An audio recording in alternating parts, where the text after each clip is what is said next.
अस्सलाम वालेकुम दोस्तों, मैं हूं अवैस अफजल। आजकल के इन मुश्किल हालात में बहुत कम तरीके ऐसे रह जाते हैं जहां इंसान महफूज तरीके से अपने सरमाए को कम वक्त में मल्टीप्लाई कर सकता है। रियल एस्टेट के अंदर इसमें एक तरीका है जिसे पूल इन्वेस्टमेंट कहा जाता है। अब पूल इन्वेस्टमेंट क्या है, इस कंसेप्ट को थोड़ा सा समझने की ज़रूरत है कि कुछ ऐसे इन्वेस्टर्स होते हैं या कुछ लोग ऐसे होते हैं जिनके पास जो होती है इन्वेस्टमेंट होती है लेकिन बल्क में या ह्यूज अमाउंट में नहीं होती।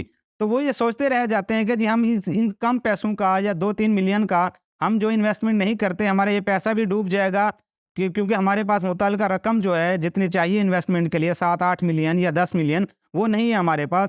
तो वो हाथ पे हाथ रख के अपने उस सरमाए को जो है वो स्टक करके बैठ जाते हैं।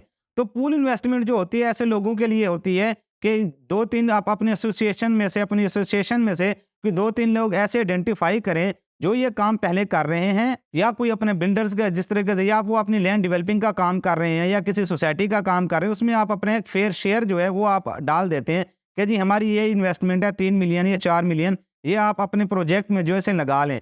अब उसमें होता क्या है कि बाकी अमाउंट जो होती है वो आपके एसोसिएशन में से जो बाकी लोग आपके साथ जुड़ते हैं वो उस चीज़ की जिम्मेदारी ले लेते हैं।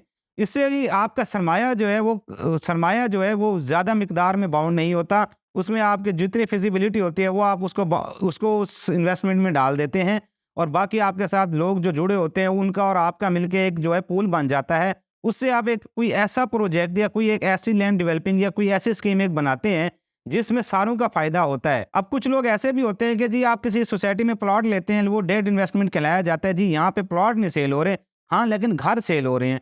तो वहाँ पे ये भी होता है कि आपको आपको अपने ही सर्कल में से या रियल्टर्स के साथ मिलकर आप उनके साथ ऐसे ही पूल इन्वेस्टमेंट में जाते हैं कि जी ज़मीन हमारी है, इस पे इन्वेस्टमेंट जो है हम आप कर दें। उसकी वजह से यहाँ कल को घर बन जाएगा, घर जो होगा उसमें लैंड हाउस जो होगा उसकी कीमत बढ़ेगी वक्त के साथ और वो जब हाउस सेल होगा वो ज़्यादा रिटर्न देगा। तो उसमें आप अपना जो शेयर होता है, जितनी आपकी इन्वेस्टमेंट होती है वो आप उसका शेयर जो होता है उस हिसाब से आप अपना वापस ले जाते हैं। तो ये बिल्कुल ऐसी बात नहीं है कि जी रियल एस्टेट जो है बड़े इन्वेस्टर्स के लिए है, उसमें छोटे इन्वेस्टर्स नहीं आ सकते।